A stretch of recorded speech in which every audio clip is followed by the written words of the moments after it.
à Madame la ministre des Droits humains.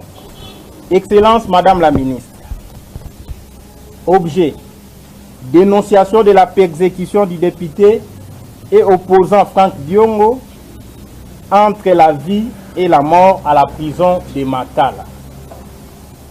Excellence Madame la ministre, j'ai, en ma qualité de secrétaire général du parti, l'honneur de vous saisir en rapport avec ce dont l'objet repris en marge. Pour rappel, l'honorable Franck Diongo Chamba, président national du MLP, vice-président de l'Alternance pour la République et membre du Conseil des sages du Rassemblement, puis opposant farouche au président Joseph Kabila et, jusqu'à ce jour, député national en fonction.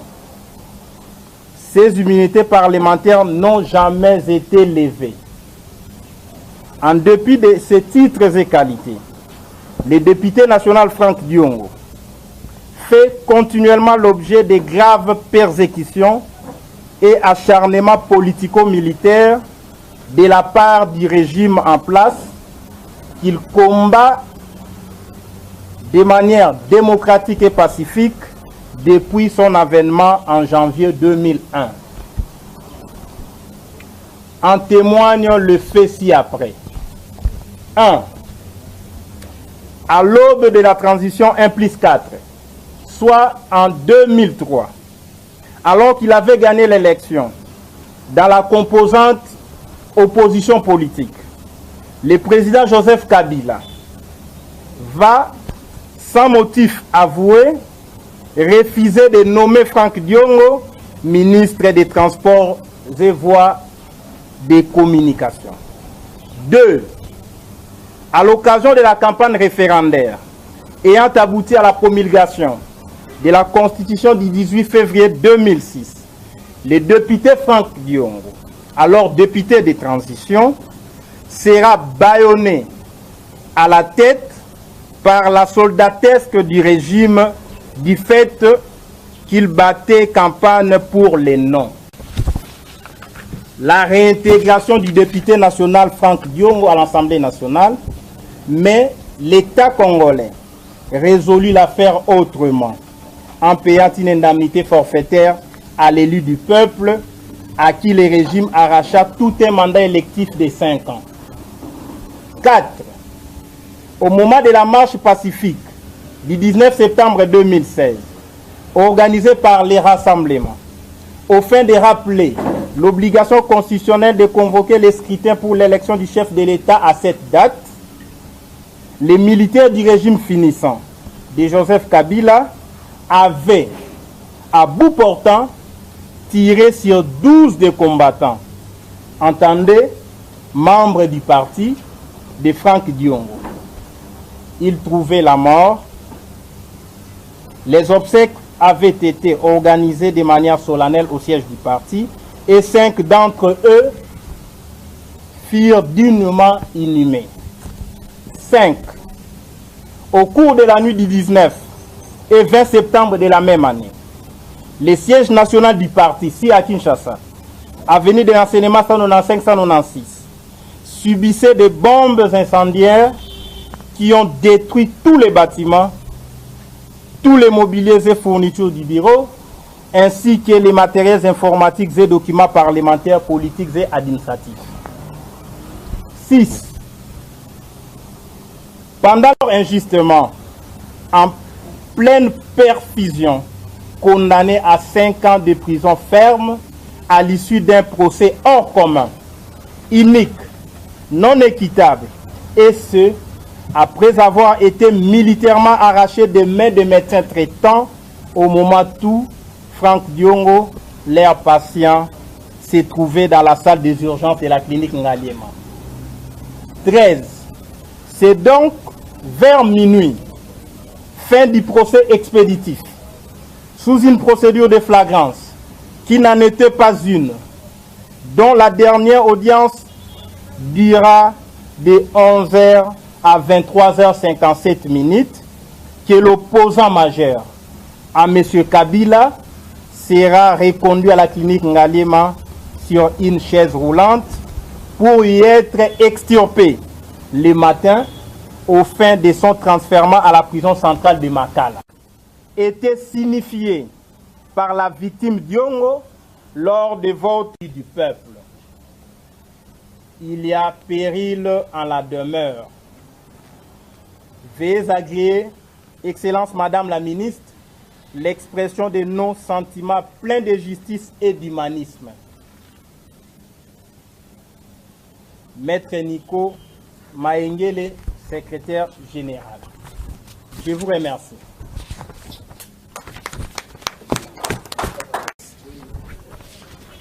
Comme vous le savez fort bien du reste, le mouvement lumumbiste progressiste, parti cher à l'honorable Franck Diongo en détention politique à la prison centrale de Makala, vient de saisir de manière officielle son Excellence Madame la Ministre en charge des droits humains pour dénoncer les actes de persécution dont l'honorable député national Franck Diongo est victime de la part du régime finissant de M. Kabila. Ces actes de persécution et d'acharnement politique à l'endroit du président national du MLP ne datent pas d'aujourd'hui.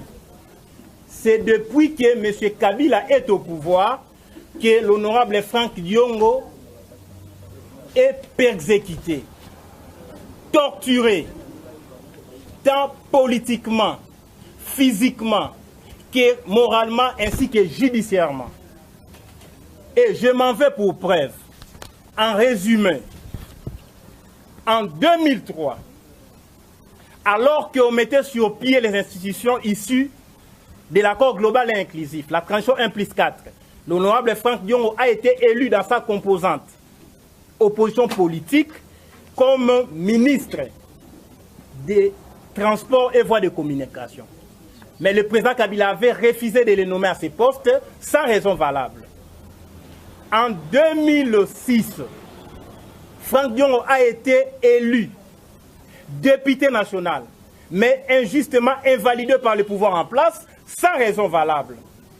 Et bien avant cela, lors de la campagne référendaire, l'honorable Franck Diongo a été bâillonné à la tête et conduit Manu Militari à la clinique Ngaliema. Et il en garde jusqu'à ce jour les cicatrices, le plus visible. Comme si cela ne suffisait pas, cher Ndeko, en 2016, l'honorable Franck Diongo a été interdit, sans raison valable, de sortir du territoire national par le procureur général de la République. Et là, nous sommes pendant les derniers trimestres de l'année 2016. Le 13 décembre 2016, on a surpris un militaire armé qui s'était introduit dans son bureau de travail. Grâce à la vigilance de ses gardes du corps, le militaire a été maîtrisé et remis à la police nationale congolaise en présence de la MONUSCO. Et le 19 de la même année, nous sommes en décembre 2016, l'honorable Franck Diongo a été visité chez lui, dans sa maison, par les gardes républicaines qui l'ont enlevé avec plus de 50 de nos membres ou combattants du parti, l'ont amené dans des endroits de torture où il a subi toutes sortes de supplices, des traitements inhumains et dégradants, au point d'être grièvement blessé, poignardé une fois encore, vomissant du sang. Il sera jeté comme un malfrat au casier judiciaire ici à Gombe. Et le 20, un procès a eu lieu. Il sera conduit dans ces conditions devant la Cour de cassation qui, in fine, après 7 jours de procès, va les condamner à 5 ans de prison ferme pendant qu'il était sous perfusion, pendant qu'on l'a arraché de main de médecin à la clinique Ngaliema dans la salle des urgences. Comme si tout cela ne suffisait pas, le matin du 29 décembre, l'honorable Franck Diongo, qui a été condamné à 23h57 à l'issue d'un procès d'une audience qui avait duré de 11h à 23h57. Et le matin, on le prend de force par les militaires toujours, pour être transféré dans des conditions toujours inhumaines à la prison centrale de Makala. Depuis lors, il n'a jamais reçu des soins de la part de ses médecins. Pire encore, au moment où nous parlons, depuis lundi 27 février, à ce jour, Franck Diongo est entre la vie et la mort. Il est en danger de mort. Si l'on n'y prend pas garde, il va trépasser, il va mourir. Car, un, il est privé de toute visite. Deux, il est privé d'être visité par les membres de sa famille. Il est privé de la nourriture, de l'eau, des produits sanitaires et pharmaceutiques. 3. Honorable Mvwemba, Jean-Claude Mvwemba, le président Ingele Ifoto, le président Adabombole, tous opposants, ont été empêchés d'accéder à la prison centrale de Makala pour visiter leurs frères, leurs collègues opposants farouches au régime. Bref, depuis le 27 à ce jour, Franck Diongo ne mange pas, il ne se lave pas, il ne reçoit la visite de personne, il ne voit pas ses médecins. C'est ainsi que nous avions dénoncé avec force et énergie et nous avons pris l'opinion tant nationale qu'internationale à témoin pour que ce qui va arriver à l'honorable Franck Diongo soit impité et imputable au régime de Kabila et au travers de ses services qui opèrent pour son élimination physique. Raison pour laquelle nous avons dénoncé cette mort planifiée, programmée par les régimes. Et je viens de la prison, difficilement je le vis, en dépit du fait que j'ai brandi ma carte d'avocat. C'est ainsi que je le vis. Il est moribond, il est affaibli. C'est la raison d'être ou l'objet du document que j'ai transmis par voie de courrier à Madame la ministre des Droits humains de la République démocratique du Congo. Je vous remercie.